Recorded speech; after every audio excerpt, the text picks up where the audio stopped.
siempre contamos con amigos profesores. Solamente los amigos profesores pueden ofrecer su tiempo y estar con nosotros gratuitamente.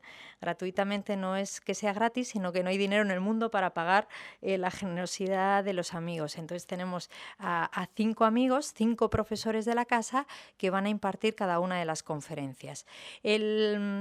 Más o menos el método de cada conferencia es que hay conferencia y luego hay preguntas, pero cada profesor tiene la libertad pues, para explicarnos cómo va a ser su conferencia, el método que va a utilizar, si va a dar paso a las preguntas de forma constante o si las va a dejar después. Eso, libertad de cátedra.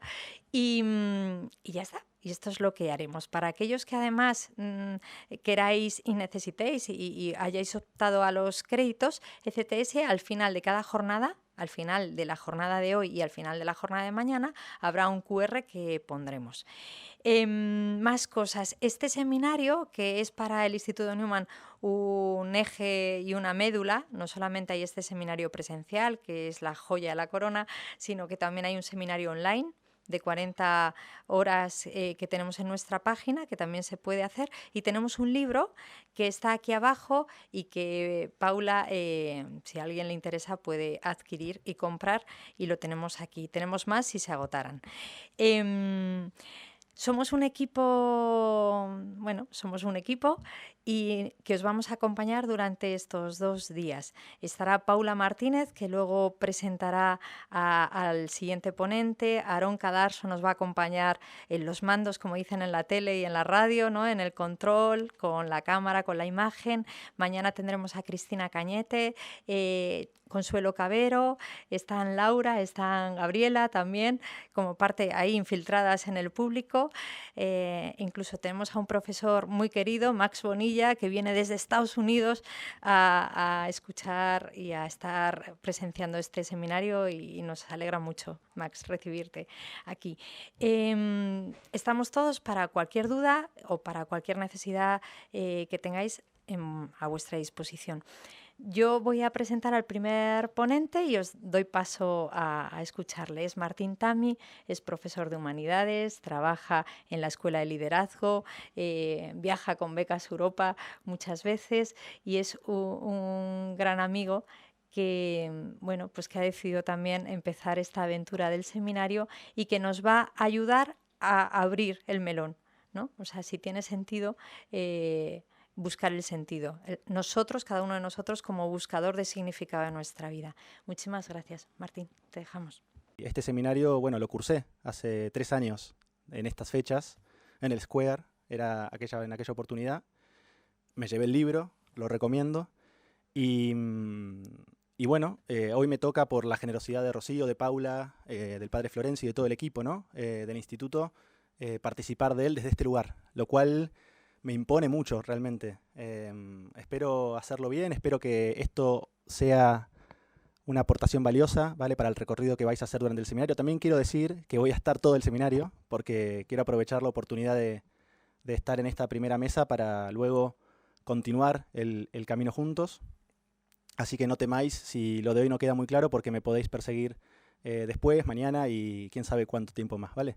Así que encantado, muchísimas gracias. Estoy un poco nervioso, hay que decir. Soy profesor, lo cual uno te pones nervioso cuando tienes que hablar en público. Depende del caso, ¿no? Este es un contexto muy especial. También he de decir que el día ha traído sorpresas. Entonces, bueno, llego ahí como un poco movilizado. No voy a ser padre, no penséis que... ¿no?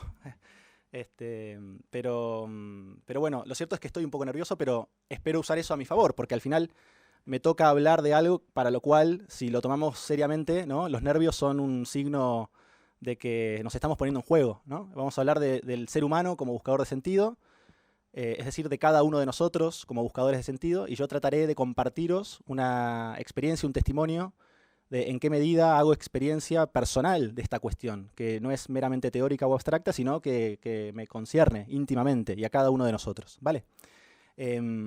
Tengo un texto, he hecho una promesa solemne de que no lo iba a leer porque no es el tono del seminario, por más que me haya puesto corbata, pero igual en algún pasaje os pido disculpas, quizás para no ser tan abstracto, como tiendo a hacer con normal, recurro a la lectura del texto y de esa forma todos más contentos, ¿vale?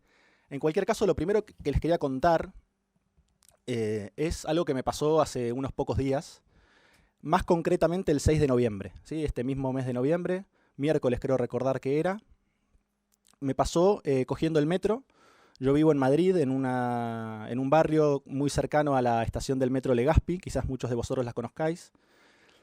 Y normalmente vengo a la universidad cogiendo el metro en Legazpi, 10 estaciones hasta Moncloa, Moncloa autobús 659 si se puede, y en 15-20 minutos más estoy aquí en el campus. Pues el 6 de noviembre yo estaba, como cualquier mañana, 7:30 calculo que sería, ya dentro del metro, leyendo un libro, haciendo equilibrio, ¿no?, entre mi lectura, el maletín, pues el calor que hace a veces, ¿no?, abajo, aunque en Madrid haga frío, el metro siempre es un lugar intenso, ¿no? Y yo estaba, bueno, tratando de seguir el viaje como cualquier otro día, ¿no? No negaré también que mientras leía, cada cierto tiempo, 1 minuto o 2, cogía el móvil, ¿no?, y lo desbloqueaba para ver si había alguna novedad. No había ninguna, ¿no? Cada 2 minutos el WhatsApp seguía prácticamente idéntico. Y resulta que cuando mi viaje desde Legazpi, desde la estación donde cojo el metro hasta Moncloa, estaba por terminar en la antepenúltima estación, no voy a preguntar si sabéis cuál es, porque la parte de las preguntas viene Ventura Rodríguez, concretamente, después viene Argüelles, línea 3. El viaje de mi mirada desde las páginas del libro que estaba leyendo al móvil, que ya les digo, lo hacía recurrentemente porque yo quería ver si me había contestado, y no me contestó. Sigue sin contestarme, ¿vale? Esto fue el 6 de noviembre. Pero en cualquier caso, la falta de novedad se vio interrumpida en ese momento por una novedad que fue algo que yo vi conforme levantaba la cabeza y el tren detenido en la estación de Ventura Rodríguez me ofrecía la perspectiva del andén de enfrente. Y en el andén de enfrente había una persona recostada sobre uno de los asientos metálicos del metro. ¿Ubicáis cuáles son? Por las dudas, he tenido la curiosa idea de hacerle una foto. ¿Lo estáis viendo? A ver. Ahora vais a ver una foto, ¿sí?, del tipo de asiento del que estoy hablando, ¿de acuerdo? ¿Sí?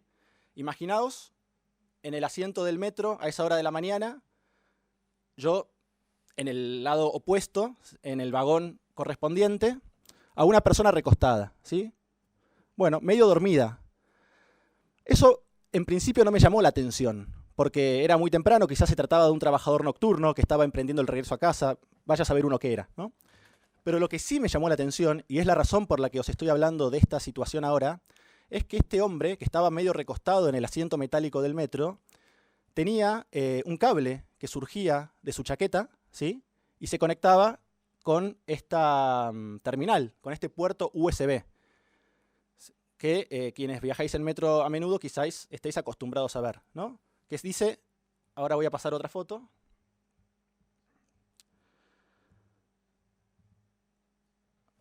Ahora la vais a ver. Batería baja, ¿sí?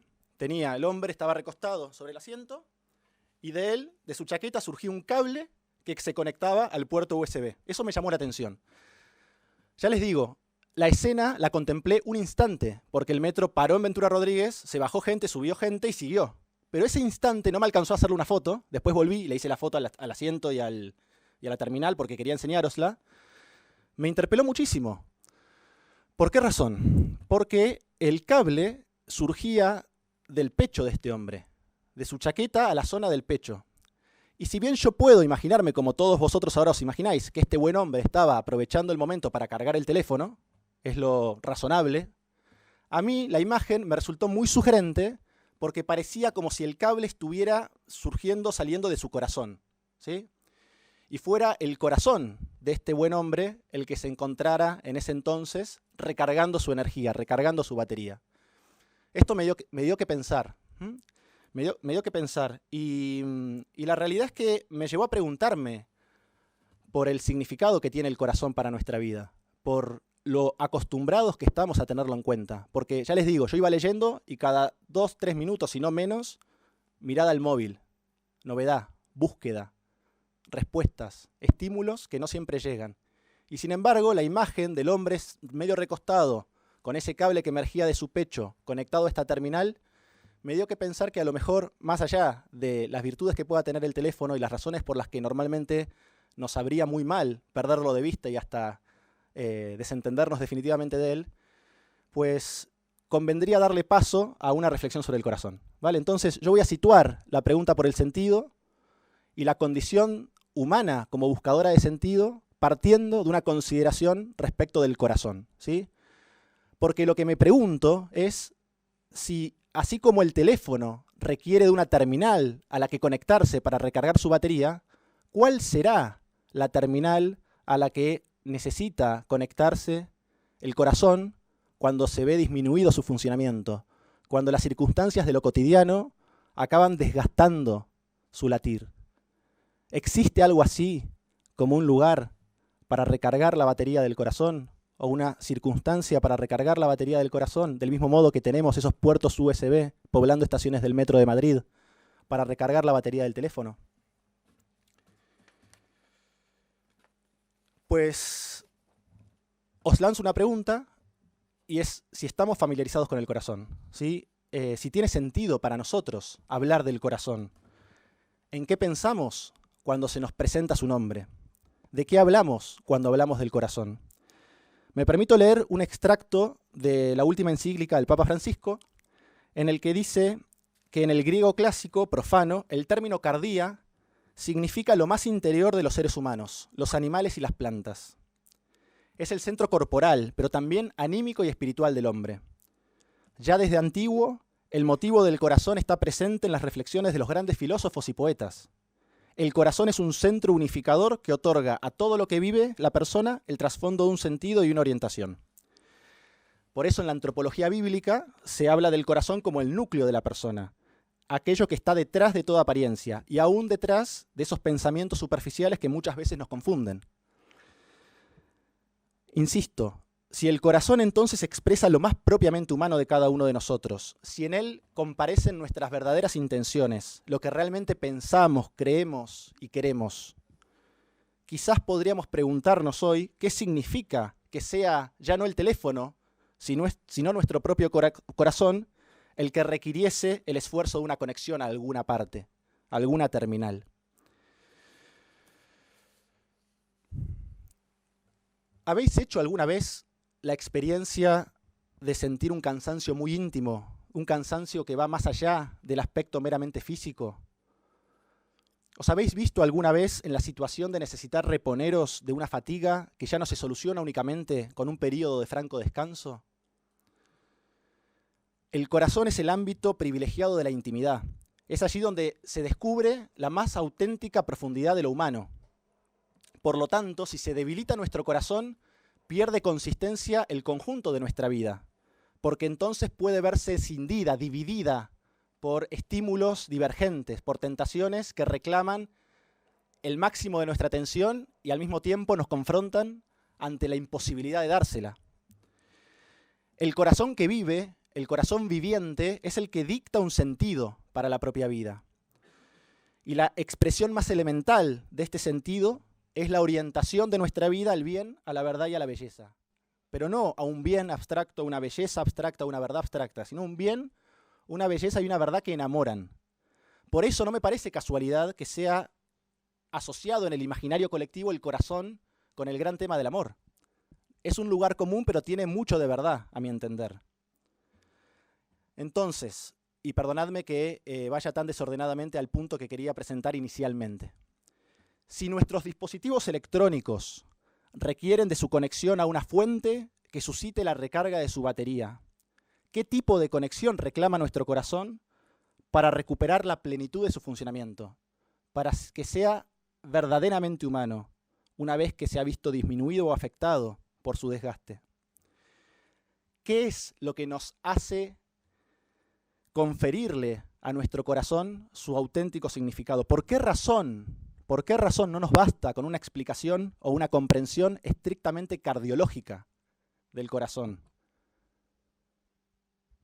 Si me acerco mucho al micrófono, me hacéis una seña y yo tranquilamente me abalanzaré más sobre él. Yo creo que una prueba de que esta explicación meramente cardiológica cardiológica del corazón no nos basta, es que no nos satisface pensar nuestra vida como una circunstancia anecdótica, porque eso no le hace justicia a la seriedad con la que nos enfrentamos muchas veces a los sucesos que nos tocan vivir. Si la vida fuera apenas un sucedáneo, algo contingente que podría ser más o menos interesante, no nos ilusionaríamos vivamente con la perspectiva de un encuentro, ni tampoco supondría para nosotros una gran dolencia la pérdida de un vínculo. Y sin embargo son aspectos de la vida que nos hablan de una importancia radical que tiene para nosotros el corazón. Más allá de cualquier ejercicio de imaginación, en la experiencia vital nos topamos a menudo con la exigencia, con el deseo hondo de un cumplimiento. Un deseo muy radical que adopta diversos rostros y en el que se pone en juego la mayor de las esperanzas, y es que todo sea verdad. Martín, pasando de la lectura del libro al móvil, inconscientemente o no, está siguiendo la pista de ese anhelo, se está preguntando por él. Está siendo habitado por un deseo profundo en el centro más íntimo de su persona, que es el corazón, que pide que todo sea verdad.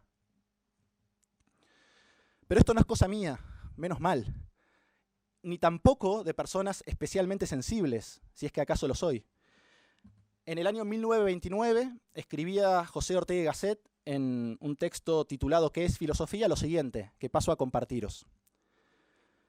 ¿Cómo se puede vivir sordo a las postreras, dramáticas preguntas? ¿De dónde viene el mundo? ¿A dónde va? ¿Cuál es la potencia definitiva del cosmos? ¿Cuál es el sentido esencial de la vida? No podemos alentar confinados en una zona de temas intermedios, secundarios. Necesitamos una perspectiva íntegra. Y no es pretexto bastante para esa insensibilidad hacia las últimas cuestiones declarar que no se ha hallado manera de resolverlas. Razón de más para sentir en la raíz de nuestro ser, digamos en nuestro corazón, su presión y su herida. ¿A quién le ha quitado nunca el hambre saber que no podrá comer? Dice Ortega y Gasset. Y yo creo que podemos tomar sus palabras para afirmar que nuestro corazón no es prenda de negociación ante los avatares de la vida. No estamos dispuestos a renunciar tan fácilmente a ese deseo radical, constitutivo, que reconocemos cada vez que nos habita una gran alegría, una profunda ilusión o incluso una gran dolencia frente a la pérdida de un vínculo. Por muchas y muy complejas que sean las preguntas que tenemos y que nos asaltan como problemas técnicos, el micrófono está encendido, está apagado, la foto se ve o no se ve, el vídeo que voy a enseñar en breve, hay esperanza, hay un vídeo, ¿vale? Siempre que empiece una charla y el ponente está muy entusiasmado con lo que ha escrito y comete el error de levantarlo y uno ve que hay varias páginas, tiembla. No temáis que hay un vídeo, ¿vale? Hay esperanza y gracias por reíros, que siempre hace bien. Por muchas y muy complejas que sean las preguntas que nos asaltan como problemas técnicos, que saturan nuestro mundo está plagado de problemas técnicos, nuestra existencia humana se despliega en tensión a interrogantes que son más hondos, preguntas que no admiten una contestación unívoca y definitiva. ¿Está encendido o está apagado? Bastó mirarlo y darse cuenta apretando el botón de una cosa o de la otra. En cambio, estas preguntas no admiten una contestación unívoca y cabal. Por eso, cuando hemos calmado las ansiedades frente a lo que nos atañe de manera más concreta e inmediata, nuestras urgencias perentorias de la vida diaria, nuestro corazón sigue latiendo inquieto tras las huellas de una promesa todavía mayor. Sigue haciendo su trabajo. ¿Habéis experimentado alguna vez la gratificación de conseguir algo que realmente queríais y al poco tiempo, sin embargo, sentir que esa satisfacción que esperabais perfecta empieza a diluirse? ¿Que no era tan perfecta como esperabais que fuese?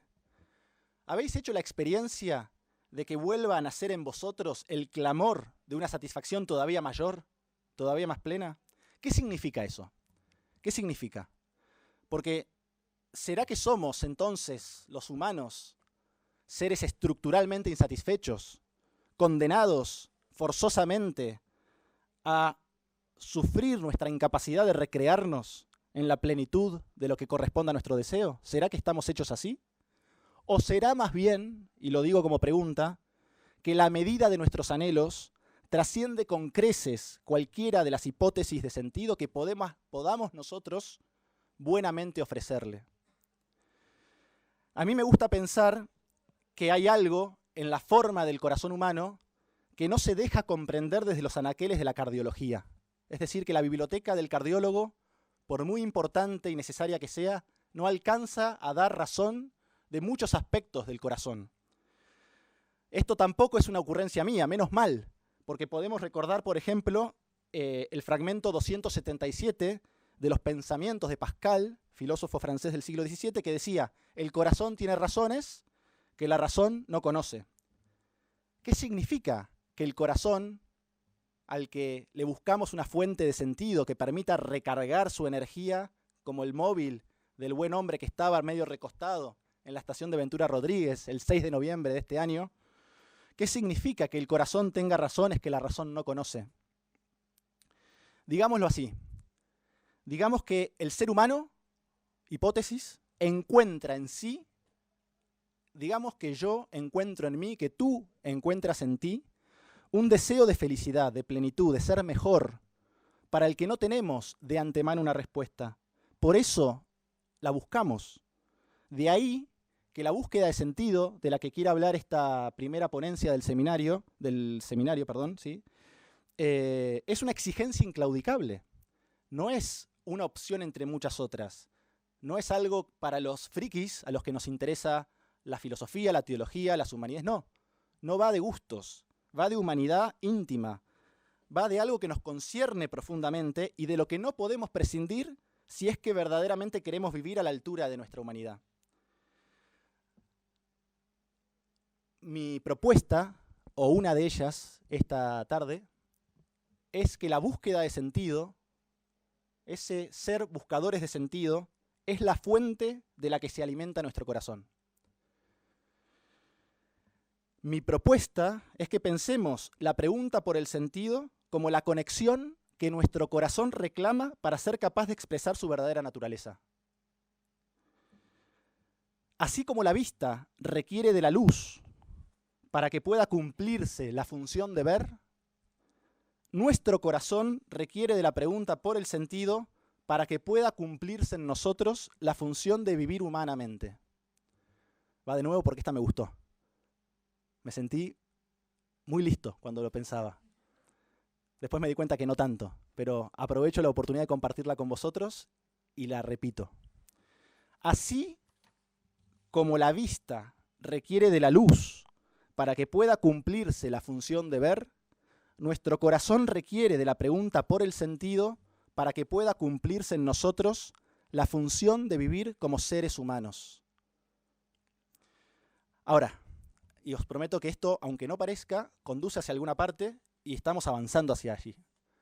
Y ningún camino da todo lo que tiene para dar si no se lo recorre entero. Eso aplica para el seminario también, pero para mi conferencia en particular. Hasta el final, incluyendo vuestras preguntas, no habremos dado todo lo que teníamos para dar.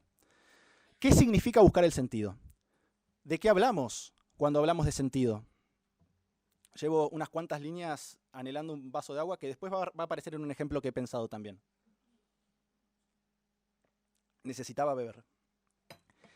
A ver, yo creo que hay por lo menos, porque estoy seguro de que hay más, y he escuchado en esta mesa a mi amigo y admirado colega Juan Serrano Vicente hablar de más acepciones para la palabra sentido, de las que yo voy a traer a colación en este momento. Pero me voy a detener en tres, ¿sí? Yo creo que el sentido que buscamos y cuya búsqueda es la fuente que nuestro corazón necesita para que pueda cumplirse en nosotros la función de vivir, se puede entender inicialmente como dirección, como rumbo. Podemos pensar el sentido, en primera instancia, como la orientación que sigue una determinada trayectoria. Os he contado que yo soy un usuario frecuente del transporte público. Para todos los que compartís conmigo esa condición, muchas veces nos podemos preguntar en qué sentido va el autobús. Sin embargo, como bien podéis advertir, no es esa la acepción de la palabra sentido que nos importa, que nos concierne, cuando nos estamos preguntando por la búsqueda de sentido en los términos en los que lo hacemos en esta charla. estamos hablando de algo más profundo que tiene que ver con una inquietud vital del ser humano. Y por mucho que me importe saber en qué sentido va el autobús, ahí no se pone en juego ninguna de mis inquietudes vitales, en principio.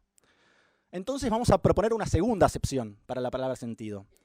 Y yo creo que esta segunda acepción de la palabra sentido también nos resulta muy intuitiva. Es la que refiere el latín sensus, es decir, el sentido entendido como el mecanismo fisiológico de la sensación, que nos permite obtener información de lo que está a nuestro alrededor, incluso de ciertos estados internos del organismo. Por eso hablamos de la vista como un sentido, recién la mencionábamos, ¿no? La luz y la vista, el sentido y el corazón. Sentido como canal de información sensorial. Sin embargo, tampoco es este el sentido en el que estamos hablando del sentido. Porque para nosotros se trata de un rasgo estructural de nuestra condición humana. Y bien sabemos que no somos los únicos seres sintientes del mundo, de la naturaleza. Por lo tanto, vamos a añadir una tercera y última acepción, que yo creo que es la que más se acerca al tratamiento que estamos haciendo aquí de la pregunta por el sentido. Y yo creo que esta tercera acepción de la pregunta por el sentido, de la palabra sentido, perdón, en cierta forma bebe tanto de la primera como de la segunda acepción. Es decir, en cierta forma bebe tanto de la idea del sentido como dirección, como orientación, y del sentido como sensus, como canal de información sensorial. Y creo que un ejemplo nos puede ayudar a presentar cuál es este tercer sentido del sentido. Y es, por ejemplo, cuando hablamos del sentido del humor. ¿Qué significa tener sentido del humor? Que uno es capaz de reconocer cuando alguien está haciendo una broma, incluso si esta no le causa demasiada gracia. Tener sentido del humor es ser capaz de entrever la naturaleza específica de algunas expresiones, de acuerdo con su contexto. Es clave comprender el contexto de algo que pretende ser gracioso, a riesgo de quedar en ridículo o perder a los pocos amigos que a uno le quedan, ¿no? Ahora, esta capacidad nos ayuda muchas veces a salvar la distancia que existe entre lo que decimos y el significado de lo que decimos. Por eso la cuestión del contexto es tan importante. Cuando una persona tiene dificultad para captar la ironía, el doble sentido, la gracia de lo que se ubica en un lugar diferente del que le corresponde habitualmente, ¿sí? Creo que era Schopenhauer quien decía que el humor sencillamente consiste en poner algo donde no va, ¿no? Trastocar el orden normal, habitual de las cosas.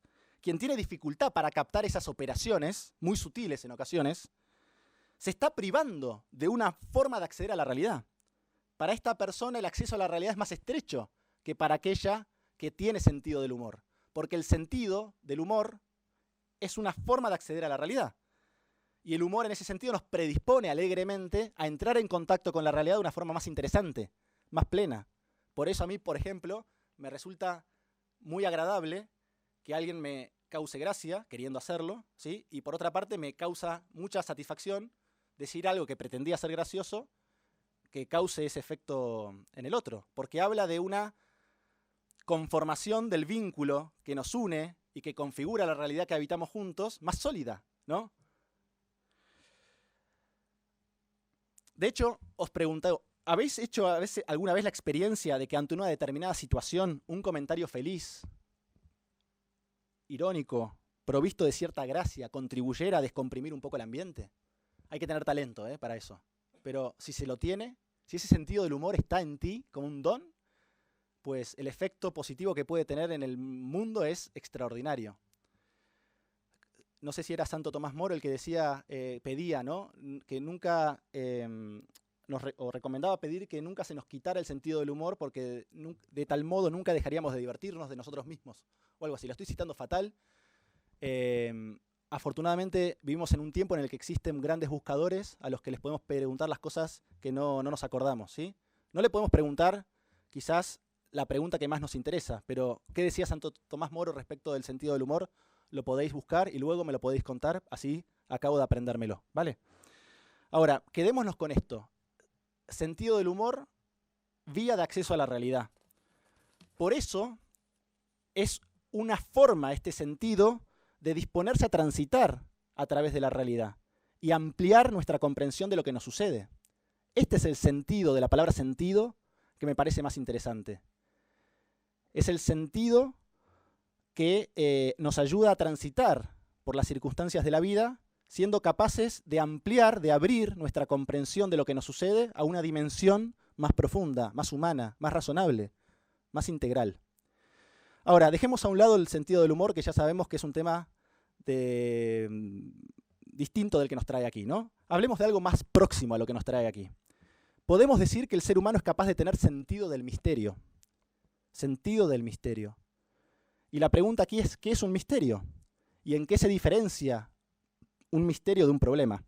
Aquí, muy brevemente, e inspirado por una clásica aportación de Gabriel Marcel, ¿sí? Hablamos de Pascal, hablamos de Marcel, o sea que hoy viene muy francés el elenco de referencias. Ortega, afortunadamente, reivindica España. Si un problema es lo que nos ocupa técnicamente, aquello que tiene una solución, aunque sea difícil de dar con ella, aunque no sepamos todavía cuál es la solución, el problema se soluciona y para ello están las ciencias, que tienen cada vez más recursos para contribuir a la resolución de problemas que nos conciernen técnicamente. Ahora, el problema no es precisamente el misterio. Y tener un sentido del misterio es reconocer que hay rasgos de nuestra existencia que nos comprometen de un modo distinto al modo en que nos comprometen los problemas técnicos. La muerte, el amor, el perdón, la culpa, no son problemas de la vida susceptibles de ser solucionados. Para ellos no hay técnica que valga. Reclaman otro abordaje. Y ese abordaje parte del reconocimiento de que yo estoy personal e íntimamente implicado en él. Dicho de otro modo, el misterio forma la consistencia de nuestra propia humanidad. Por eso tener sentido del misterio significa reconocer que no todo es problemático. Que no todo es problemático, es decir, que la realidad está preñada de signos frente a los cuales hasta la más sofisticada de las técnicas resulta impotente. El sentido del misterio, al igual que el sentido del humor, pero de otra manera, nos abre a una consistencia diferente de la realidad. Nos predispone a reconocer en la realidad más de lo que ella inmediatamente nos muestra. Incluso el sentido del misterio es la capacidad de reconocer más de una sola forma de manifestación. Volvemos entonces al punto de partida y al que queremos llegar, la búsqueda de sentido. Si entendemos la búsqueda de sentido de esta manera, podemos pensar que la búsqueda de sentido es la tarea de ampliar nuestra capacidad de entrar en contacto con la realidad, de adherirnos a la realidad, de introducirnos en el conjunto de los factores que constituyen la realidad. En su libro Educar es un riesgo, un autor italiano llamado Luigi Giussani dice que la realidad no se afirma nunca verdaderamente si no se afirma la existencia de su significado. La realidad no se afirma nunca verdaderamente si no se afirma la existencia de su significado. El ser humano busca el sentido por naturaleza, ya que nuestra propia exigencia de plenitud, de felicidad, de justicia, de bien, reclama una respuesta, una correspondencia total. Y vamos tras la pista de ese sentido en las cosas que vivimos y nos pasan. Buscar el sentido, entonces, no es una ocupación menor, ni el hábito de personas especialmente dotadas para la contemplación. Buscar el sentido significa ir tras la pista de aquello que nos haga capaces de cumplir nuestra vida. Reconozco en mí la intuición de que la vida se puede cumplir y quiero ir tras la pista de aquello que pueda sugerirme la posibilidad de ese cumplimiento. Creer que la comprensión del sentido puede venir a darle al cúmulo de deseos, sueños, ilusiones y proyectos que nos constituyen una zona de arraigo fecundo. Buscar el sentido es partir de esa convicción, de esa hipótesis positiva. Estoy dotado de estos deseos, de estos anhelos, de estas preguntas, y quiero para ellos una zona de arraigo fecundo, un lugar donde puedan echar raíz y dar fruto. Bien, llegó el momento que todos estábamos esperando. El vídeo. Un vídeo breve, ¿sí? Lo voy a proyectar. Me gustaría que lo viéramos juntos, ¿sí? El vídeo dura más de 20 minutos, pero la buena noticia es que vamos a ver solamente los primeros 4, ¿sí? Solamente los primeros 4. El vídeo es espectacular. Bueno, ya me estoy condicionando. En las clases de oratoria tienen que enseñarnos a no decir estas cosas, ¿vale? Vamos a ver los primeros 4 minutos de un vídeo, ¿de acuerdo? Y me gustaría después recoger aspectos que surgen de este vídeo y acabar la parte más expositiva de lo que quería contaros hoy con una distinción adicional, ¿sí? Que espero, de verdad espero, nos ayude a entrar a las conferencias de este seminario habiendo crecido en nuestra capacidad de tener sentido del misterio. Habiendo crecido en nuestra capacidad de reconocer en la realidad signos que nos revelan una consistencia distinta de las cosas. ¿Conocíais el documental? ¿No? Se encuentra muy fácilmente en YouTube, ¿sí? 7.000 millones de otros, se titula y está dedicado a diferentes temas. El sentido de la vida, el amor, parece un repertorio de charlas del Instituto Newman.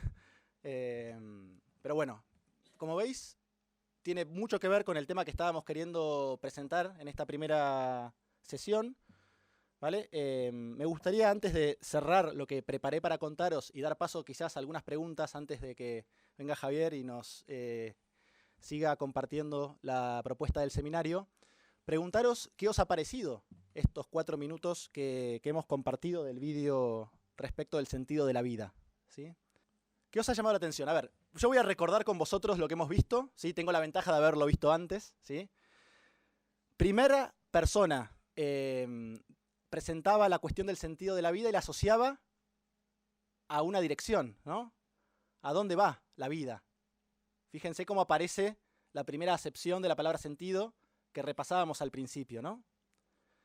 La segunda persona, no diré algo de cada una, porque sería imposible, pero sí quiero advertir algo de algunas de las personas que hablaron y dar paso también a que vosotros compartáis lo que habéis apreciado del vídeo. La segunda persona trastoca significativamente el contenido de la pregunta cuando dice el sentido de la vida, el sentido de mi vida.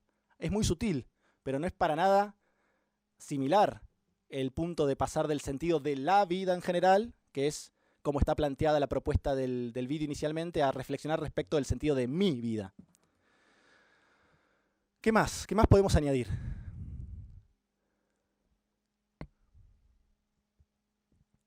¿Os ha llamado la atención cuán distintos podemos ser los seres humanos? ¿Cuánta diversidad, riqueza? Es notable, ¿no? A mí por lo pronto me parece muy notable. Me parece muy notable, por otra parte, que el vídeo y todos los episodios del documental están planteados así. No pone el nombre de la persona que habla, tampoco su nacionalidad. Dice dónde vive. Uno tiende a pensar, y por ciertos acentos puede llegar a inferirlo, de qué nacionalidad son las personas que hablan en algunos vídeos. Pero no tenemos certeza de saber de qué país es. Y sin embargo, eso no hace más que realzar el significado universal de la pregunta que nos concierne. Me llama poderosamente la atención que para muchos la forma natural de salir al encuentro de la pregunta que reciben, porque este documental, claro, está planteado como el momento de la respuesta que cada persona da en un primer plano muy notable, ¿no?, de su rostro, no menor, pero no escuchamos la formulación de la pregunta. Entonces acaban de recibir una pregunta y para muchos la reacción más espontánea es silencio. Nadie me preguntó si querían hacer, sostiene alguien. Un italiano, no el cura, otro que habla antes que él, refiere a, bueno, esto habrá que preguntárselo a Siddhartha, ¿no?, o a algún iluminado. Me llama también mucho la atención el gesto de la persona que vive en Benín, ¿no?, que enseña la mano, ¿sí? Otro símbolo, otro signo también de identidad, de humanidad. Me llama la atención también la respuesta que pone en valor la lucha como posible respuesta a la pregunta por el sentido de la vida. Creo que vive en Etiopía la mujer que, en respuesta a esta pregunta, describe a qué se dedica, a las labores más antiguas quizás que pueda reconocer el género humano y que son, por otra parte, vigentes. Adelante.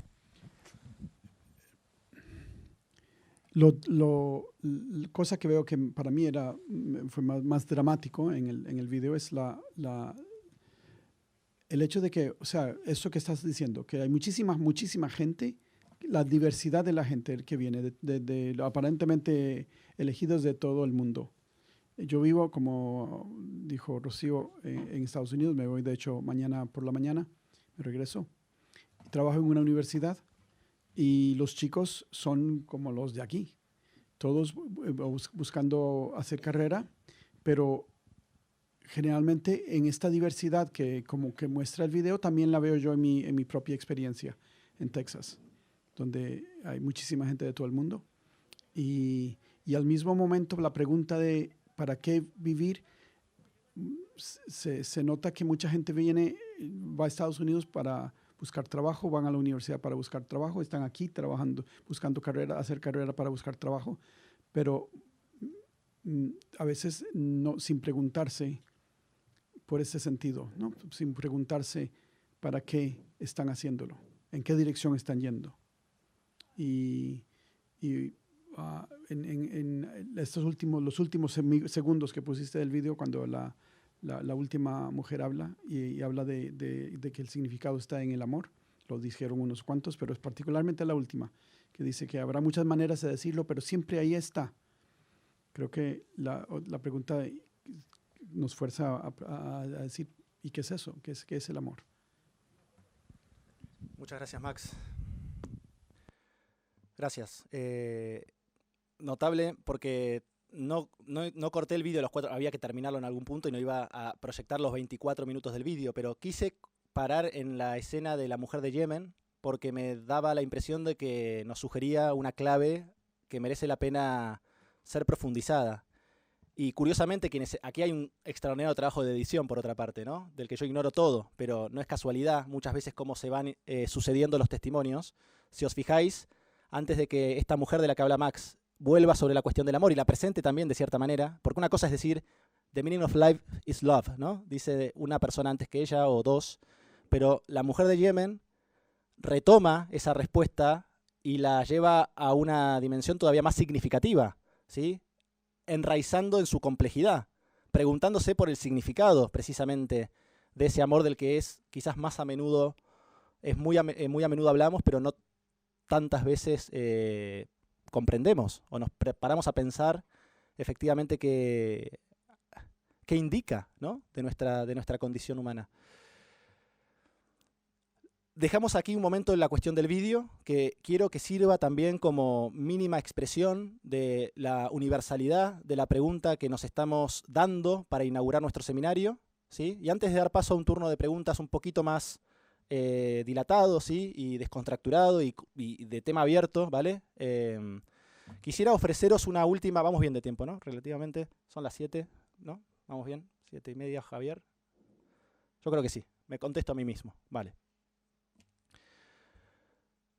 Me gustaría plantearos una distinción adicional para hablar del tema del que estamos hablando, la búsqueda de sentido.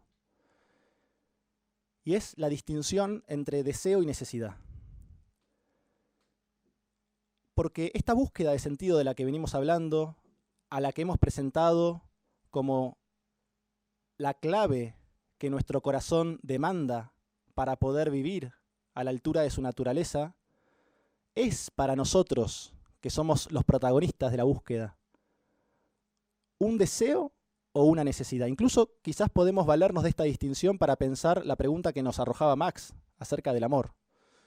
¿Hablamos del amor como deseo o como necesidad?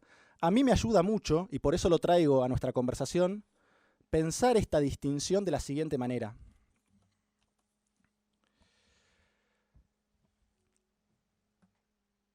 Imaginémonos que estamos en un caluroso día de verano, ¿sí?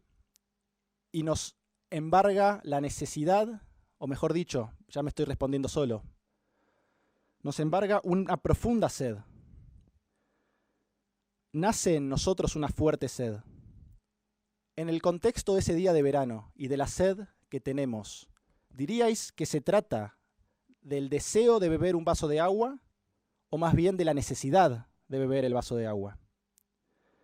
Yo creo que la respuesta a esta pregunta es que necesitamos beber el vaso de agua porque la necesidad tiene que ver con una carencia, con una falta que buscamos remediar.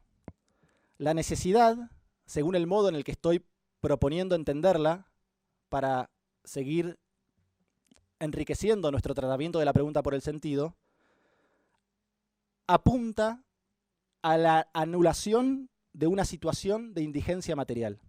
De ahí que, por ejemplo, en economía o en otras ciencias sociales se hable de necesidades básicas insatisfechas, ¿no? Para discutir, por ejemplo, los parámetros que miden la pobreza. Ahora, ¿cuál es el dinamismo de la necesidad? Y acá creo que viene el punto al que quiero llegar. Cuando yo tengo sed y bebo un vaso de agua, es muy probable que la necesidad posteriormente desaparezca.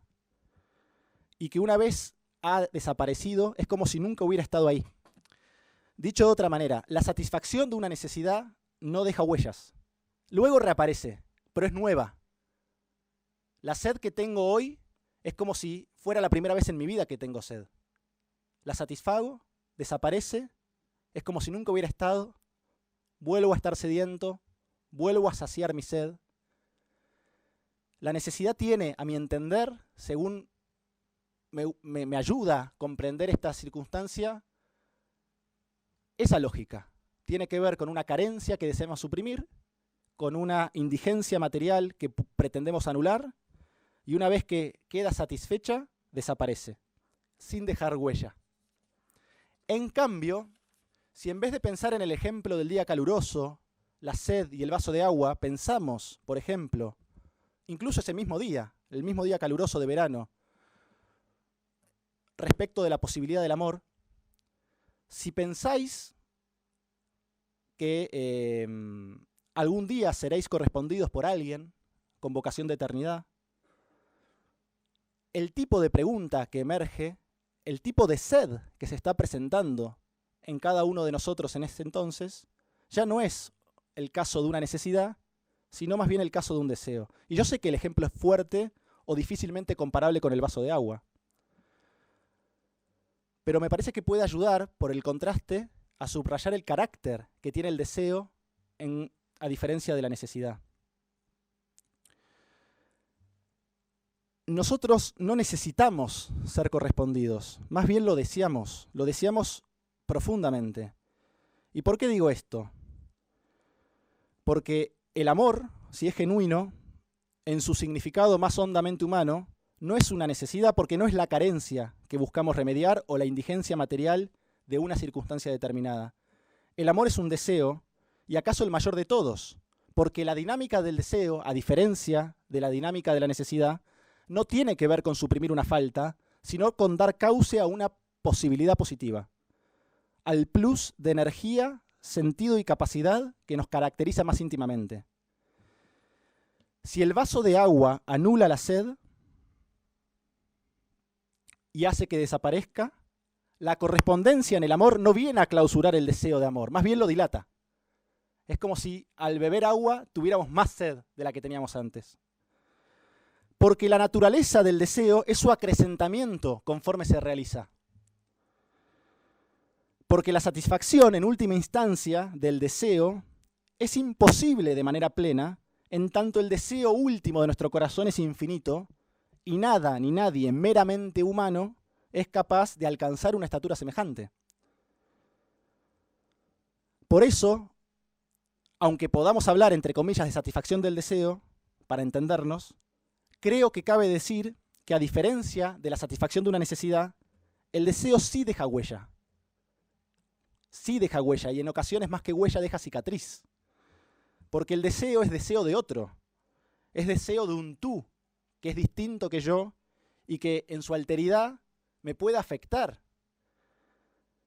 Incluso me puede lastimar. El contacto con el otro y con la realidad, en su más radical acepción, siempre es capaz de afectarnos y conmover así las barreras que muchas veces levantamos por miedo a lo inesperado. Concluyo diciendo lo siguiente. Si buscamos el sentido, y la búsqueda de sentido es el rasgo saliente de lo humano, no lo hacemos por necesidad, sino porque deseamos hondamente, porque somos seres deseantes, que abrigamos íntimamente la exigencia de que todo sea verdad, de que nuestra vida se cumpla, de que el encuentro que añoramos tenga tiempo y lugar, que sea aquí y ahora. Gracias. Me gustaría dedicar los minutos que tenemos, yo creo que pueden ser 10 quizás, para después tener un pequeño momento de descanso antes de la sesión con Javier, para preguntas, para planteos. Ya sabéis que, a diferencia de Max, yo me quedo todo el seminario. Perdón, Max. Y podemos seguir hablando de esto vamos, tanto cuanto os apetezca. A mí me apetece muchísimo. Esta cuestión de sentido, Martín, lo vas a conectar al cristianismo, claro, o los otros, pero yo me pregunto si podrías explicar si este sentido puede ser una cosa para los cristianos que se busquen el cristianismo, para los otros que creen en otra cosa, para quien no cree nada, que simplemente diga el sentido es mi significado que yo le doy a mi vida de un modo puramente secular, humanista. Este amor que hablas tú ahora, es un amor enteramente humano, no tiene nada que ver con cristianismo. Cabe esta pregunta de sentido que no sea cristiana, que no sea teológica, que no sea, sino que sea una cosa enteramente, si nos concebimos, alguno en esta aula tal vez se conciba como una colección de moléculas, nada más, y masa y energía. ¿Se puede considerar así? ¿Hay una pregunta donde mi significado de sentido sea algo más profundo que esto? ¿O podemos admitir que sea 100% solo material? Yo creo que podemos admitir que la pregunta por el sentido no es un patrimonio de los cristianos, por mucho que el seminario pretenda razonar respecto de esta pregunta como antesala a una serie de exposiciones que van a tener lugar esta tarde y mañana sobre la razonabilidad del cristianismo, sobre la razonabilidad del hecho del acontecimiento cristiano. Deliberadamente, esta primera sesión no entra en el contenido específicamente cristiano del asunto, pero implícitamente lo ha hecho porque buena parte, o si no todas las cosas que yo he compartido ahora, las vivo desde la convicción de que están íntimamente ligadas a la novedad inaudita, ¿sí?, que se nos va a ayudar a comprender mejor durante las próximas sesiones. Ahora, perfectamente entiendo, y por otra parte me parece una buena noticia, que esta pregunta esté configurada en lo más profundo de cada corazón humano, independientemente de su edad, de su cultura, de su lengua, de su ideología. Y precisamente por eso es que la posible respuesta que podamos encontrar a la pregunta por el sentido en el cristianismo es verdaderamente atractiva, porque no se salta ninguna de las notas características de nuestra humanidad, sino que más bien está embebido de todas ellas. Y esto solo es posible si la pregunta ya estaba ahí. El seminario se llama El sentido busca al hombre, y esta sesión, aunque se titula El ser humano buscador de sentido, podríamos titularla, parafraseando la obra de Viktor Frankl, El hombre en busca de sentido, ¿no? No es casualidad que este juego, digamos, se pueda realizar, precisamente porque, como planteaba Rocío al comienzo, el método que queremos seguir en el recorrido del seminario busca valorar, poner en primer lugar la propia experiencia y la confrontación con las exigencias que reconocemos en ella como primer criterio a la hora de juzgar la razonabilidad de una propuesta. Dicho de otra manera, sé que no te estoy respondiendo, pero te prometo, no sé si, yo pensaba ir a Steubenville el año que viene, es lejos de Texas, pero un avión hace que ese trayecto se pueda hacer más corto. Yo creo que el carácter razonable de una propuesta no se resuelve en la consistencia lógica interna, que por otra parte es deseable que tenga, ¿sí?, o su atractivo desde un punto de vista meramente estético, que por otra parte es deseable que tenga. La consistencia, la razonabilidad humana de la propuesta radica en la correspondencia que esa propuesta tiene con el corazón.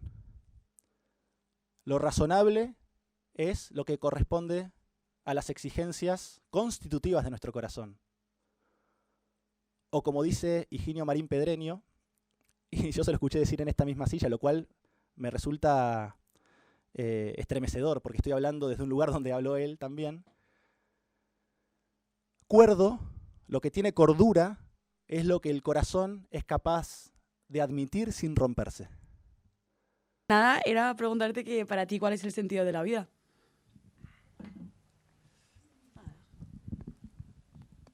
Aprender a amar. Tiene un desarrollo, pero me conozco y porque llevo 33 años viviendo conmigo, ¿vale? Y si entro ahora más en detalle, me salto otra pregunta. Pero Rocío, me encantaría que pudiéramos charlar más largo y tendido de esto durante el seminario, ¿vale?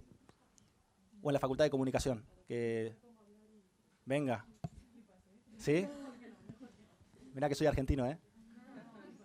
Vale. Más preguntas.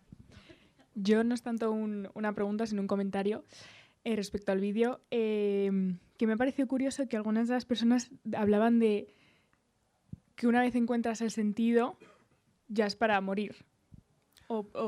¿Sabes? Y me parece curioso porque es una manera como de vivir la vida sin sentido, ¿sabes? Sin un fin, sin una motivación. O sea, es simplemente un comentario que me ha llamado la atención y que no estoy nada de acuerdo. Muchas gracias. ¿Cómo te llamas? María. ¿Y qué estudias? También comunicación visual y publicidad. Estoy en cuarto. En cuarto, muy bien. Gracias, María. Gracias, Rocío, también. Y a todos por venir y por prestar atención. A ver, efectivamente, a mí también me llamó mucho la atención ese pasaje del vídeo, ¿no? Que la pregunta por el sentido se resuelva, en última instancia, con la propia muerte. O encontrarlo sea morir, ¿no? Es como una idea un poco desalentadora. ¿Queremos entonces verdaderamente encontrar el sentido? Si va a ser lo que venga a clausurar nuestra existencia. Y si la pregunta por el sentido, más que venir a clausurar la existencia, fuera precisamente lo que favorece que ésta se abra, que ésta se dilate, que ésta se proyecte en verdad, si le diéramos otro enfoque al asunto, a mí me resulta más consolador pensarlo así. Desde luego que también, y esto es muy propio de la tradición del seminario, entiendo yo, y del ámbito en el que nos encontramos, no podemos perder nunca de vista que somos seres en camino, ¿sí? Estamos en status viatoris, somos peregrinos. Y el peregrino se caracteriza por la virtud de la esperanza. Y la esperanza es un ya, pero todavía no. Quiero decir, yo quiero vivir aquí y ahora, que fueron las últimas 3 palabras que aquí y ahora, que pronuncié formalmente en lo que tenía pensado contaros, lo que en última instancia sé que me espera como destino, ¿sí? Por eso, solo peregrina quien se reconoce en camino hacia un lugar al que puede llegar, pero al que todavía realmente no ha llegado. Hay una circunstancia ahí de tensión irresoluble, ¿vale? Y eso me parece que también es conveniente tenerlo en cuenta cuando nos aproximamos a la hondura de estas cuestiones, porque yo creo que si nos embargara de pronto la ansiedad o la angustia frente a la pregunta por el sentido, igual es porque nos estamos perdiendo algún factor, ¿no? Que no está mal pasar por ahí. De hecho, no faltarán grandes filósofos que hasta lo recomendarán o lo celebrarán. Pero en cualquier caso, me da la impresión de que un examen atento de la naturaleza de la cuestión, es decir, que integra la totalidad de los factores que la constituyen, más que predisponernos a la sensación de que es una cuestión imposible, tiene que llevarnos a creer que merece la pena hacer un camino con otros afianzado en la certeza de un cumplimiento que por otra parte conocemos porque sale a nuestro encuentro bajo múltiples rostros. Y ahí el amor, en sus múltiples expresiones que podemos reconocer en nuestra vida, es una suerte de anticipo, ¿no?, del sentido que buscamos y por el que nos estamos preguntando. ¿Vale? Yo quiero agradeceros mucho, porque ya les dije al principio, entré mal preparado, porque vengo corriendo, ¿sí? Pero muy contento y agradecido de la posibilidad de estar aquí. Preparar esta sesión con vosotros es una de las cosas más bonitas que me ha tocado hacer en el último tiempo, y no porque no haya hecho cosas bonitas, porque gracias a la universidad que nos acoge, mi vida tiene muchísima luz y sentido también, hablando de trabajo. Pero de verdad, muchas gracias al Instituto, a Paula, a Rocío, a todos los que hacen posible que esto suceda, y a vosotros por estar ahí y prestar tan generosamente vuestra atención. Nos seguimos encontrando del otro lado. Gracias.